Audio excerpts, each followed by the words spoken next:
आज है 19 अगस्त 2025 दिन मंगलवार। Welcome back to clean news MP. चलिए देखते हैं मध्य प्रदेश की 25 फटाफट बड़ी खबरों को। इससे पहले आप न्यूज को कहां से देख रहे हैं हमें कमेंट में बताना बिल्कुल ना भूलें। साथ ही हमारे फेसबुक पेज को भी फॉलो करें। फेसबुक पेज का लिंक डिस्क्रिप्शन में दिया गया है। मध्य प्रदेश में पैसों के लिए बेटियां नहीं होंगी शिक्षा से वंचित, सरकार दे रही 7,500। मध्य प्रदेश सरकार द्वारा ग्रामीण क्षेत्र की छात्राओं को हर महीने स्कॉलरशिप देने की योजना बनाई गई। इस योजना के तहत छात्राओं को उच्च शिक्षा के लिए हर साल 5,000 रुपए दिए जाएंगे। वहीं तकनीकी पाठ्यक्रम के लिए 7,500 रुपए प्रतिवर्ष मिलेंगे। इस योजना का नाम गांव की बेटी योजना है, जिसका उद्देश्य ग्रामीण क्षेत्र में लड़कियों में शिक्षा को बढ़ावा देना और उन्हें प्रोत्साहित करना है। सीएम मोहन यादव ने पीएम मोदी को दिया मध्य प्रदेश आने का न्योता। मध्य प्रदेश के मुख्यमंत्री डॉक्टर मोहन यादव ने नई दिल्ली स्थित पार्लियामेंट हाउस में प्रधानमंत्री नरेंद्र मोदी से मुलाकात की और उन्हें प्रदेश आने का न्योता दिया। मुख्यमंत्री ने प्रधानमंत्री से आग्रह किया कि वे आगामी किसान सम्मेलन और मेट्रो ट्रेन शुभारंभ कार्यक्रम में शामिल हों। मुलाकात के बाद मीडिया से बातचीत में डॉक्टर यादव ने कहा कि प्रदेश में औद्योगिकीकरण तेजी से बढ़ रहा है और स्वदेशी अभियान पूरे प्रदेश में गति पकड़ रहा है। एमपी की यूनिवर्सिटीज में अब नियमित पढ़ाई जाएगी। श्रीमद् भागवत गीता ऑनलाइन होंगी कक्षाएं। मध्य प्रदेश सरकार ने युवाओं में नैतिकता और सांस्कृतिक मूल्यों की स्थापना के लिए बड़ा कदम उठाया। अब प्रदेश के सभी विश्वविद्यालयों और महाविद्यालयों की स्नातक स्तर की कक्षाओं में श्रीमद् भागवत गीता पढ़ाई जाएगी। उच्च शिक्षा विभाग के अनुसार ये पाठ्यक्रम राष्ट्रीय शिक्षा नीति के तहत भारतीय ज्ञान परंपरा को बढ़ावा देने के उद्देश्य से शामिल किया गया है। भोपाल में बस सेवा संकट, अनुबंध खत्म होने पर यात्रियों को ऑटो टैक्सी पर निर्भर रहना पड़ सकता है। भोपाल की सिटी बस सेवा, जो कभी राजधानी का प्रमुख पब्लिक ट्रांसपोर्ट मानी जाती थी, अब ढहने की कगार पर है। साल 2010 में बीआरटीएस के साथ शुरू हुई इस सेवा में कभी 24 रूट पर 368 बसेस चलती थीं, लेकिन अब ये घटकर महज 6 रूट और 80 बसों तक सिमट गईं। इनमें से भी 5 से 7 बसेस रोजाना खराबी या मेंटेनेंस के कारण बंद पड़ी रहती हैं। ग्वालियर में एयर इंडिया विमान की खतरनाक लैंडिंग, डीजीसीए ने जांच शुरू की। ग्वालियर के महाराजपुरा स्थित राजमाता विजया राजे सिंधिया एयर टर्मिनल पर एयर इंडिया के बोइंग विमान की खतरनाक लैंडिंग का मामला गंभीर हो गया। विमान लैंड होने के बाद अचानक दोबारा टेक ऑफ की स्थिति में पहुंच गया, जिससे यात्रियों में दहशत फैल गई। इसके बाद विमान ने दोबारा लैंडिंग की। इस घटना की लिखित शिकायत यात्रियों ने एयर टर्मिनल प्रबंधन को दी थी। मध्य प्रदेश में देश का पहला गौ मैटरनिटी वार्ड, गर्भवती गायों को इंसानों जैसी सुविधा। मध्य प्रदेश के हरदा जिले में दयोदय गौशाला ने एक अनोखी पहल की है। यहां देश का पहला गौ मैटरनिटी वार्ड शुरू किया गया, जिसमें गर्भवती गायों को इंसानों जैसी प्रसव सुविधा मिलेगी। इस विशेष वार्ड में डॉक्टर और गौसेवक 24 घंटे मौजूद रहेंगे, ताकि प्रसव के दौरान किसी भी आपात स्थिति में तुरंत इलाज मिल सके। इस पहल से गायों की जान बचाने और उनके स्वास्थ्य की बेहतर देखभाल सुनिश्चित होगी। एम्स भोपाल में ट्रांसमैन की पहली टॉप सर्जरी सफलतापूर्वक संपन्न। एम्स भोपाल ने चिकित्सा जगत में नया इतिहास रचते हुए ट्रांसमैन की पहली टॉप सर्जरी सफलतापूर्वक पूर्ण की। विशेषज्ञों ने इंपीरियर पेडिकल तकनीक का इस्तेमाल कर अतिरिक्त ब्रेस्ट टिश्यू हटाए और निप्पल एरियोला कॉम्प्लेक्स को सुरक्षित रखा, जिससे मरीज की संवेदना और रिकवरी की संभावनाएं बढ़ी हैं। ये उपलब्धि मध्य भारत में ट्रांसजेंडर समुदाय के लिए स्वास्थ्य सेवाओं का दायरा बढ़ाने वाली है। छिंदवाड़ा में यूरिया संकट पर कमलनाथ का सरकार पर हमला। छिंदवाड़ा में यूरिया खाद की किल्लत से किसान परेशान हैं और सहकारी समितियों के चक्कर काट रहे हैं। इसी बीच प्रदेश कांग्रेस अध्यक्ष और पूर्व मुख्यमंत्री कमलनाथ ने सरकार पर भेदभाव का आरोप लगाया है। उन्होंने कहा कि छिंदवाड़ा और पांढुर्णा क्षेत्र के किसान 1 महीने से खाद के लिए भटक रहे हैं। किसानों की उपेक्षा के खिलाफ कांग्रेस ने 20 अगस्त से छिंदवाड़ा में जन आंदोलन शुरू करने का ऐलान किया। जिलाध्यक्षों की नियुक्ति पर पटवारी का बयान, राहुल गांधी ने दिए निर्देश। मध्य प्रदेश कांग्रेस में जिलाध्यक्षों की नियुक्ति पर उठे विरोध के बीच पीसीसी चीफ जीतू पटवारी ने सफाई दी।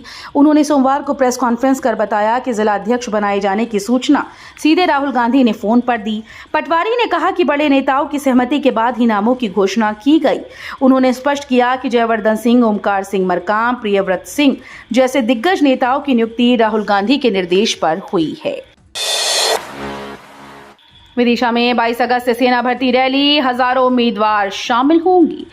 विदिशा में 22 अगस्त से 2 सितंबर 2025 तक सेना भर्ती रैली आयोजित की जाएगी। सेना भर्ती कार्यालय भोपाल की ओर से स्पोर्ट्स कॉम्प्लेक्स स्टेडियम में होने वाली इस रैली में मध्य प्रदेश और छत्तीसगढ़ के विभिन्न जिलों से उम्मीदवार हिस्सा लेंगे। इसमें सिपाही फार्मा, सिपाही तकनीकी, नर्सिंग सहायक, धर्मगुरु, जेसीओ, केटरिंग, एजुकेशन, हवलदार और हवलदार सर्वेयर, ऑटोमेटेड कार्टोग्राफर जैसे पदों पर भर्ती की जाएगी। मुरैना में फर्जी लोक सेवा केंद्र का भांडाफोड़, 6 माह में बने 830 फर्जी प्रमाण पत्र। मध्य प्रदेश के मुरैना जिले के पोरसा तहसील में फर्जी लोक सेवा केंद्र का बड़ा मामला सामने आया। केंद्र संचालक ने तहसील के अधिकारियों और कर्मचारियों की मिलीभगत से महज 6 महीने में 830 से ज्यादा फर्जी प्रमाण पत्र बनवा डाले। मामला उजागर होने पर आरोपी को गिरफ्तार किया गया, लेकिन थाने में ही मोटी घूस लेकर प्रकरण को दबा दिया गया। मुरैना में 20 अधिकारियों का वेतन कटा, सीएम हेल्पलाइन की शिकायतों की अनदेखी पर कार्रवाई। मध्य प्रदेश का मुरैना में सीएम हेल्पलाइन की शिकायतों को गंभीरता से न लेने पर कलेक्टर अंकित अस्थाना ने कड़ा रुख अपनाया है। उन्होंने कहा कि समीक्षा बैठक के बाद 20 अधिकारियों का 3-3 दिन का वेतन काटा जाए। इसमें तहसीलदार, सीईओ, सीएमओ और कृषि अधिकारियों समेत कई विभागों के अधिकारी शामिल हैं। कलेक्टर ने सभी को निर्देश दिए कि हेल्पलाइन की शिकायतों का समय पर निराकरण अनिवार्य है। ग्वालियर झांसी हाईवे की होगी मरम्मत, 82.5 किलोमीटर हिस्से पर 1.72 करोड़ खर्च। ग्वालियर से झांसी के बीच 101 किलोमीटर लंबे 4 लेन हाईवे की मरम्मत का काम अब national highway authority of India कराएगी। टोल वसूली के बावजूद हाईवे पर जगह जगह गड्ढे बनने से यात्रियों को दिक्कत हो रही थी। इस समस्या के समाधान के लिए 1.72 करोड़ रुपए की लागत से मरम्मत का काम शुरू होगा। मध्य प्रदेश में झोला छाप डॉक्टर्स का बोलबाला, बिना पंजीयन के चल रहे अवैध क्लिनिक। मध्य प्रदेश में झोला छाप डॉक्टर्स का बोलबाला है। कई होम्योपैथिक और आयुर्वेदिक डिग्रीधारी एलोपैथी दवाएं लिखकर इलाज कर रही हैं, जबकि कई फर्जी चिकित्सक बिना किसी पंजीयन और नाम पट्टिका के अवैध क्लिनिक चला रहे हैं। ग्रामीण ही नहीं, शहरी क्षेत्रों में भी इनका बोलबाला है। आश्चर्य की बात है कि इन्हें दवा दुकानदारों और नर्सिंग होम संचालकों का खुला सहयोग मिलता है, जिससे ये धंधा खूब फल फूल रहा है। एमपी में वाहन स्क्रैपिंग पर बड़ा फायदा, 2026 तक टैक्स पेनल्टी में 90% छूट। मध्य प्रदेश सरकार ने वाहन स्क्रैपिंग नीति में बड़ा बदलाव किया। पुराना वाहन अधिकृत सेंटर पर स्क्रैप कराने पर मार्च 2026 तक बकाया टैक्स और जुर्माने में 90% की छूट मिलेगी। परिवहन विभाग ने वाहन की आयु श्रेणी और स्लैब का झंझट भी खत्म कर दिया है, जिससे प्रक्रिया आसान हो जाएगी। इस फैसले से खासतौर पर बस ऑपरेटर और ट्रांसपोर्टर्स को राहत मिलेगी, क्योंकि पुराने ट्रक और बस बड़ी संख्या में विभागीय ऑडिट में दर्ज हैं। सिंगल्स 2028 की तैयारी, उज्जैन में 963 करोड़ के 25 विकास कार्य प्रस्तावित। महाकुंभ सिंगल्स 2028 को लेकर मध्य प्रदेश सरकार ने उज्जैन में व्यापक विकास कार्यों की रूपरेखा तैयार कर ली। कुल 963 करोड़ रुपए की लागत से 25 बड़े प्रोजेक्ट प्रस्तावित किए गए। इन प्रस्तावों को संभाग स्तरीय समिति और मुख्य सचिव की अध्यक्षता वाली पर्यवेक्षण समिति से मंजूरी मिल चुकी है। अब अंतिम स्वीकृति मुख्यमंत्री की अध्यक्षता वाली मंत्रिमंडलीय समिति से मिलना बाकी है। महाआर्यमान आकाश की जुगलबंदी ने समारोह में खींचा ध्यान, खिलाड़ियों को मिला सम्मान और प्रोत्साहन। मध्य प्रदेश क्रिकेट एसोसिएशन का वार्षिक पुरस्कार वितरण समारोह ब्रिलियंट कन्वेंशन सेंटर में धूमधाम से आयोजित हुआ। कार्यक्रम में केंद्रीय मंत्री ज्योतिरादित्य सिंधिया, उनके पुत्र महाआर्यमन सिंधिया और आकाश विजयवर्गीय की मौजूदगी ने सभी का ध्यान खींचा। साल भर राष्ट्रीय स्तर पर उत्कृष्ट प्रदर्शन करने वाले खिलाड़ियों और टीम्स को सम्मानित किया गया। इस मौके पर ज्योतिरादित्य सिंधिया ने कहा कि मध्य प्रदेश ने क्रिकेट को अंतर्राष्ट्रीय स्तर पर भी बेहतरीन खिलाड़ी दिए हैं। एमपी के 22 जिलों में बारिश, इंदौर में सबसे ज्यादा, अगले 3 दिन अलर्ट जारी। मध्य प्रदेश में मानसून एक बार फिर से सक्रिय हो गया है। सोमवार को प्रदेश के 22 जिलों में बारिश दर्ज की गई।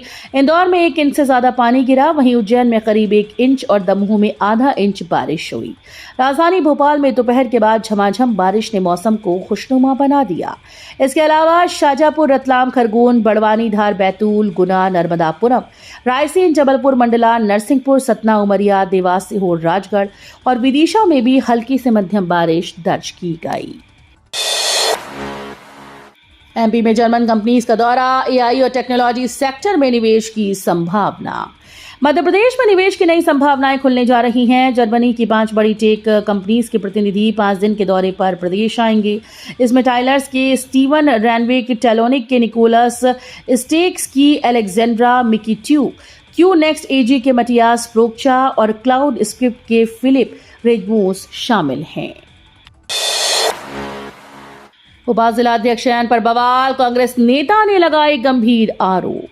मध्य प्रदेश कांग्रेस में जिला अध्यक्षों की घोषणा के बाद नाराजगी थमने का नाम नहीं ले रही। राजधानी भोपाल में शहर और ग्रामीण दोनों अध्यक्षों की पुनर्नियुक्ति पर प्रबल दावेदार मोनू सक्सेना ने सोमवार को विरोध प्रदर्शन किया। उन्होंने कुशाभाऊ ठाकरे परिसर स्थित गांधी प्रतिमा के सामने धरना देकर पार्टी नेतृत्व पर गंभीर आरोप लगाए। मोनू सक्सेना ने कहा कि भोपाल के नए जिलाध्यक्ष प्रवीण सक्सेना को लेन देन के जरिए पद मिला है। रतलाम वोटर लिस्ट विवाद, कांग्रेस का भाजपा सरकार पर गंभीर आरोप। रतलाम में वोटर लिस्ट को लेकर कांग्रेस ने भाजपा सरकार और प्रशासन पर गंभीर आरोप लगाए। सोमवार को प्रेस वार्ता में जिला ग्रामीण कांग्रेस अध्यक्ष हर्ष विजय गहलोत और शहर अध्यक्ष शांतिलाल वर्मा ने कहा कि पिछले 2 चुनाव में 12,000 से अधिक नाम काटे गए, जबकि 26 से 30,000 नए नाम जोड़े गए। कांग्रेस नेताओं का दावा है कि इसमें फर्जी और मृत व्यक्तियों के नाम शामिल किए गए हैं। उन्होंने ऐलान किया कि पार्टी कार्यकर्ता जिले की 5 विधानसभा सीटों की वोटर लिस्ट का बारीकी से अध्ययन करेंगे। नर्मदा के पानी से बदलेगी रतलाम की किस्मत, भर भर कर आएगा निवेश। प्रदेश के मुखिया डॉक्टर मोहन यादव रतलाम जिले के दौरे पर करोड़ों रुपए की सौगात देकर गए हैं, लेकिन मुख्यमंत्री की सबसे महत्वपूर्ण घोषणा नर्मदा का पानी रतलाम तक लाने की है। इससे जिले के किसानों के साथ ही यहां आकार ले रहा निवेश क्षेत्र भी भरपूर पानी पा पाएगा। मुख्यमंत्री ने बदनावर से रतलाम तक 35 किलोमीटर की पाइपलाइन परियोजना के लिए 113 करोड़ रुपए की राशि स्वीकृत किए जाने की जानकारी दी। कुत्ते बिल्ली भी कर सकेंगे ब्लड डोनेट, मध्य प्रदेश में खुलेगा एनिमल ब्लड बैंक। अब आम आदमी ही नहीं बल्कि मध्य प्रदेश में जानवर भी ब्लड डोनेट कर पाएंगे। इसके लिए केंद्र सरकार ने एक पॉलिसी जारी की है। पॉलिसी के अनुसार इस ब्लड बैंक में अधिकांश छोटे जानवरों को ब्लड डोनेशन और ट्रांसफ्यूजन की सुविधा मिलेगी, जिसके बाद इसमें गाय भैंसे जैसे बड़े जानवरों को भी जोड़ा जाएगा। हालांकि केंद्र सरकार ने ब्लड डोनेशन के लिए क्राइटेरिया भी निर्धारित किया है। इंदौर में मंदिर की मूर्तियां नदी में फेंकी, हिंदू संगठनों का आक्रोश, एफआईआर दर्ज। इंदौर में संजय सेतु के पास स्थित मंदिर की मूर्तियों को असामाजिक तत्वों ने उखाड़कर कान नदी में फेंक दिया। सुबह जब श्रद्धालु पूजा के लिए पहुंचे तो मूर्तियां गायब मिली। सूचना मिलते ही हिंदू संगठन के कार्यकर्ता मौके पर पहुंचे और नदी में उतरकर मूर्तियां बाहर निकाली। इस घटना से श्रद्धालुओं और संगठनों में गहरा आक्रोश है। विरोध प्रदर्शन के बाद पुलिस ने अज्ञात आरोपितों के खिलाफ प्रकरण दर्ज कर जांच शुरू कर दी। फर्जी कॉलेज मामले में फंसे विधायक मसूद, कोर्ट ने एफआईआर का दिया आदेश।